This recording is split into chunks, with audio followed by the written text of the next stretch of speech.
সৰকাৰি ঘৰৰ দ্বিতীয় কিস্তিৰ ৪৮,০০০ টকা কেতিয়া সোমাব? এবাৰ সৰকাৰি ঘৰৰ দ্বিতীয় কিস্তিক লৈ আহি গ'ল সুখবৰ।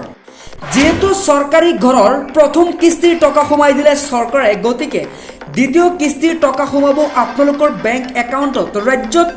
ৰাজ্যৰ বানাগ্ৰস্ত লোকক লৈ ব্যস্ত আছে চৰকাৰ, গতিকে চিন্তাৰ কোনো কাৰণ নাই। অহা কেইদিনমানৰ ভিতৰতেই সোমাই যাব সৰকাৰি ঘৰৰ দ্বিতীয় কিস্তিৰ টকা। দ্বিতীয় কিস্তিৰ ৪৮,০০০ টকা সোমাব আপোনালোকৰ বেংক একাউণ্টত। গতিকে বেংক একাউণ্ট আপোনালোকে এক্টিভ ৰাখিব। বেংক একাউণ্ট যিকোনো মুহূৰ্তত সোমাই যাব পাৰে আপোনালোকৰ বেংক একাউণ্টত সৰকাৰি ঘৰৰ দ্বিতীয় কিস্তিৰ ধন। কোনে কোনে লাভ কৰা নাই অৰুণোদয় আঁচনিৰ টকা? এইটো কাম কৰিলে লাভ কৰিব অৰুণোদয়ৰ টকা।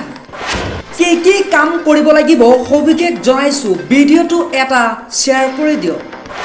ৰাজ্যৰ লাখ লাখ অৰুণোদয় হিতাধিকাৰীৰ বাবে এটা ডাঙৰ খবৰ। ৰাজ্যৰ ২০,০০০ মহিলাই লাভ কৰা নাই অৰুণোদয় আঁচনিৰ ধন। অৰুণোদয়ৰ ধন নোপোৱা মহিলাৰ বাবে আহি গ'ল এটা জৰুৰী খবৰ। অতি শীঘ্ৰেই ধন লাভ নকৰা মহিলাই বেংকৰ সৈতে আধাৰ লিংক কৰক। ধন লাভৰ বাবে আধাৰ লিংক কৰাটো বাধ্যতামূলক। অতি সহজতে আপুনি ঘৰতে বহি বেংকৰ লগত লিংক কৰিব লাগিব আধাৰ, আৰু বেংকৰ লগত আধাৰ লিংক কৰিব পাৰিব ঘৰতে বহি। কেনেদৰে আপুনি বেংকৰ লগত আধাৰ লিংক কৰিব সবিশেষ জানিবলৈ 9037580710 এই নম্বৰটোৰ লগত যোগাযোগ কৰক।